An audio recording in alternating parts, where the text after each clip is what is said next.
nag-umpisa yan sa social pension. Nakapagbigay tayo ng 1,000 pesos. Nasa batas na yan, hindi naman ginagawa.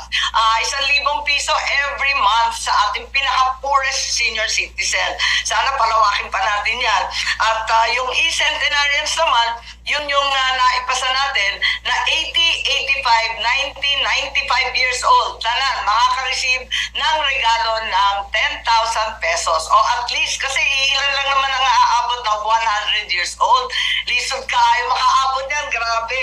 At of course, ang gusto kong paglaban sana, itong mga regional specialty hospitals. Batas na yan, pero wala pang pondo.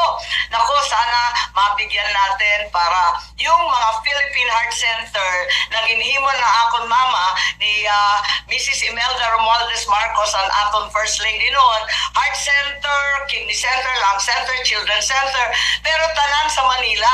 So sana magkaroon rin ng kompletong set para sa Cebu kasi ang laki-laki na ng populasyon, isusugod pa sa Manila. Hindi naman dapat yun, dapat talagang meron. So yan ang gagawin natin para sa seniors, marami pa ang dapat gawin.